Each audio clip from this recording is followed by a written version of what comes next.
Have you ever truly stopped to wonder, if almost every country on Earth seems to be drowning in debt, then who exactly is all this money owed to?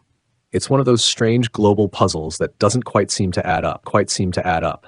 You hear it everywhere, on the news, in debates, splashed across internet headlines. The US national debt is over $34 trillion.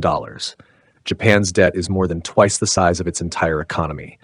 Italy, Brazil, India, all carrying enormous debts that keep rising year after year. Listening to it, you'd think the entire world is living on borrowed money. And you might be tempted to ask, borrowed from who, exactly? If every nation is in the red, if governments from Asia to Europe to the Americas all owe staggering sums, then where is this money coming from? Is there some giant global banker, some secret vault in the clouds that everyone owes interest to? Or is it just a financial illusion? Numbers on a screen that somehow never run out? Well, it turns out the answer is a lot more fascinating and a lot more complicated than you might expect. Let's start by breaking it down. When we hear the term national debt, what we're really talking about is the total amount a government owes to its creditors. It's money that's been borrowed over years and decades to pay for everything from building roads to fighting wars to funding healthcare and education. Governments take on debt in many ways, by issuing bonds, by taking out loans from institutions like the IMF or World Bank, or simply by running budget deficits, spending more than they collect in taxes. Over time, these annual gaps add up, snowballing into enormous piles of debt. Spending more than they collect in taxes. Over time, these annual gaps add up, snowballing into enormous piles of debt. In simple terms, a government is like a household that keeps spending more than it earns, only on a much bigger scale and with a lot more complicated rules. But here's where we run into our first surprising twist. Because much of this debt isn't actually owed to some mysterious foreign overlord. It's often owed to the country's own people. Take the United States, for example. Out of its towering $34 trillion national debt, roughly 2/3 is held by Americans themselves. Who are these Americans? They're pension funds managing the retirement savings of millions. They're insurance companies that buy treasury bonds to secure future payouts. They're banks, investment firms, and yes, ordinary citizens who hold U.S. savings bonds or own shares in mutual funds that invest in government debt. In fact, if you have a 401k or a retirement plan, or if your parents have one, chances are you already own a tiny piece of the national debt. Because that's how modern economies work. Governments borrow, investors lend, and money circulates through a giant web of savings and obligations. So in a way, America is in debt to Americans. It's almost like borrowing from your future self. To Americans. It's almost like borrowing from your future self.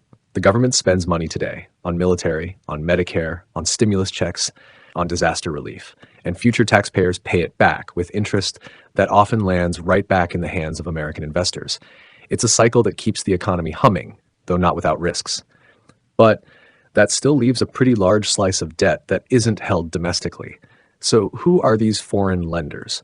Why do they buy up so much government debt from other countries? Let's go back to the US for a moment. China and Japan together own over $2 trillion of American government bonds. That's right. Two of America's biggest economic competitors are also two of its biggest lenders. Why would they do that? Because lending to the US government is widely seen as one of the safest bets in the world. American Treasury bonds are like a rock-solid savings account. They pay modest interest, but they almost never default.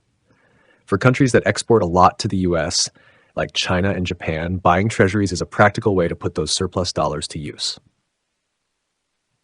This is how global trade balances work. When the US imports more from China than it exports, This is how global trade balances work. When the US imports more from China than it exports to China, it pays in dollars. China ends up holding billions in surplus American cash. Instead of stuffing that money under a mattress, they turn around and buy US bonds. It's a neat little financial loop. America buys goods, China buys debt, and both sides keep the global trade engine running. But this isn't just an American story. Around the world, countries hold each other's debt all the time. European banks hold big chunks of Italian, Greek, and Spanish bonds.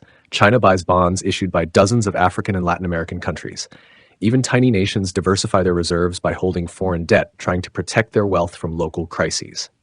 And this brings us to the case of many African countries, a region where the debt story takes on a sharper, often harsher edge.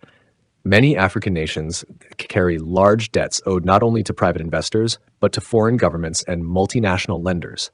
China has financed billions in infrastructure projects across Africa, from roads to railways to ports, loans that must be repaid, often in dollars. Meanwhile, countries also owe to global institutions like the IMF and World Bank. The problem comes when these debts grow faster than economies can handle. If commodity prices fall, or if local currencies weaken against the dollar or euro, repaying becomes far more expensive. Debt service starts to eat up budgets meant for schools, hospitals, and clean water. Countries like Zambia, Ghana, and Ethiopia have faced severe debt distress in recent years, forced into painful restructuring talks or IMF rescue packages. It creates a vicious cycle: borrow to develop, struggle to repay, cut essential services, then borrow again to fill new gaps. For ordinary people, this can mean higher taxes, fewer jobs, and cuts to social programs, all to keep up with payments to creditors far beyond their borders. Now, here's where it gets truly mind-bending. If you zoom way out, beyond borders and individual economies, you realize that on a global scale, debts and credits largely balance out. The money that one country owes is simply another country's asset. For every borrower, there's a lender. It's almost like a giant international ledger that usually keeps itself in check. Imagine your neighborhood. If you owe your neighbor $100 and that neighbor owes someone else $100 and so on, your entire neighborhood is in debt and in credit at the same time. The debts exist, but they're mostly inside the system, owed from one resident to another. That's how the global economy works. Countries borrow and lend, investors and banks move money across borders. It's a complex, tangled web of promises and payments. But on the whole, the world's debt is mostly owed to ourselves. Of course, that doesn't mean it doesn't matter. Just because your neighbor owes you $100 doesn't mean they can blow it off forever. At some point, bills have to be paid, or at least interest does. For countries, too much debt. Of course, that doesn't mean it doesn't matter. Just because your neighbor owes you $100 doesn't mean they can blow it off forever. At some point, bills have to be paid, or at least interest does. For countries, too much debt can choke off future growth. Governments have to divert tax money away from things people actually need, like schools, hospitals, and roads, just to keep paying the interest on old loans. In extreme cases, when lenders lose faith, a country can be forced to pay sky-high interest rates to borrow more money or face a brutal debt crisis. We've seen this happen in Greece when the country nearly collapsed under the weight of its debts, triggering painful austerity measures.